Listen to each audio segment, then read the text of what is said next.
You're listening to the Minutes on Growth podcast, the show that brings you mindfully curated insights into relationships, spirituality, personal development, and everything in between, with your host, Tannaz Hosseinpour. Hi, soul friends. It's Tannaz Hosseinpour, and welcome to this year's first podcast episode.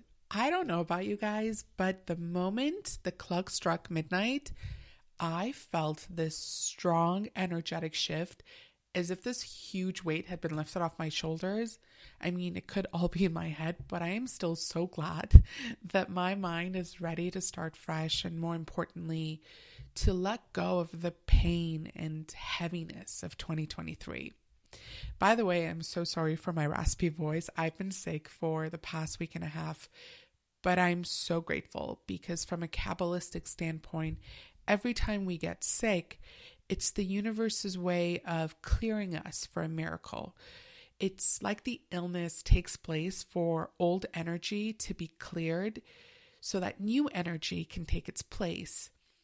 In other words, something needs to be manifested through me, and that's why I'm sick, and that's why the illness is there, which is super aligned with the energy of the year. So let's talk about 2024. Whether you've set some resolutions for yourself or you have certain intentions for the year, it is super important for us to look into the energy of the year and what we need to be consciously looking out for in the next coming 12 months.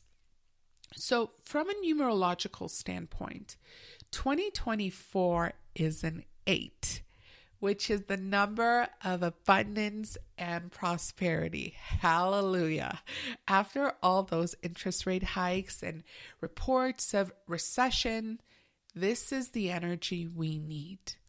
2023, again, from a numerological standpoint, was a 7, which is a year of introspection and doing the heavy inner work, going within, a lot of spiritual cleansing.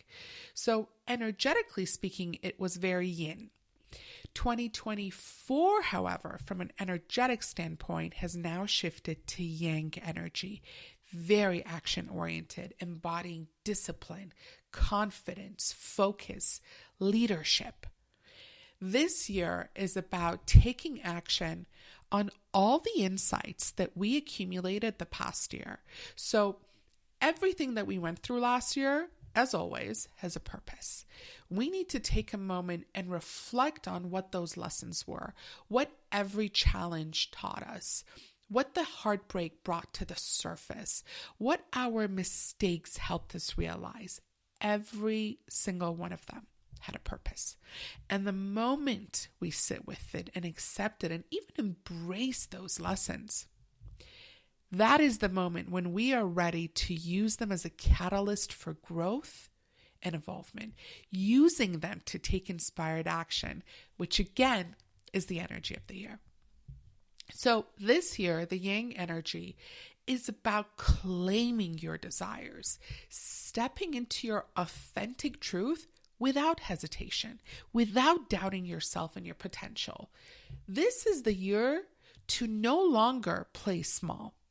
It's about you realizing that you deserve to have that vision come to life, and more importantly, you are now ready to confidently walk towards it. You are now ready to take inspired action. Let me paint a picture for you using our 7 chakra system. I love doing this. So when an idea comes to you, it's coming through your crown chakra, so the tip of your head. In that moment, you are connected to the creative force of the universe, and it feels like, the idea just suddenly came to me. But in reality, it's just that in that moment, you were connected to the source and you were open to receiving it. So once the idea is in, we then visualize it using our third eye. Then we speak about it using our throat chakra. We then feel it using our heart chakra, and then it comes to our solar plexus chakra. And this is the action part. So when someone has an idea but doesn't really implement it, I always tell them to visualize a big red fire swirling in your navel area, heating it up, heating you up to stand up and take action. Because once we take action, then our sacral chakra of creativity is even more activated. And ultimately, the feeling of groundedness takes place because our body, mind, and soul feel safe and rooted. So for the next 12 months, I want you to get super intentional with your days. It doesn't mean that you need to be burning yourself out or overworking, but rather getting intentional with every moment of every day. Asking yourself, what do I want to create? What idea wants to be birthed through me?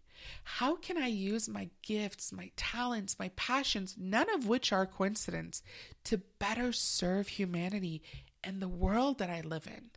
Becoming intentional with even creating space to get these downloads, to get these answers, putting aside time for visualization, for meditation, for prayer.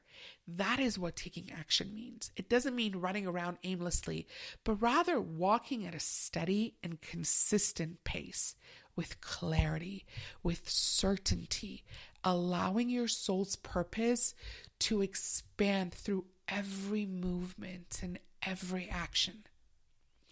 Gives me goosebumps, honestly, just talking about it. Let alone allowing myself to embody it, letting myself be that which my soul wants me to be, and taking action towards it. Oh, and coming back to this year being the year of abundance and prosperity, all of that, abundance and prosperity, are the byproduct of you stepping into your own authority figure. The universe is literally telling us, take the first step, walk the path, and it will lead you without a doubt to prosperity. But the actionable steps must stem from us. So soul friends, pull out your calendars and give yourself permission to dream big and to pursue the goals that you've consistently put on hold in the past. Hold yourself accountable or find someone to help you with it, because this is not the year of procrastination. May you allow the universe to use you as a vessel to manifest great, powerful visions this year. Sending you lots and lots of love.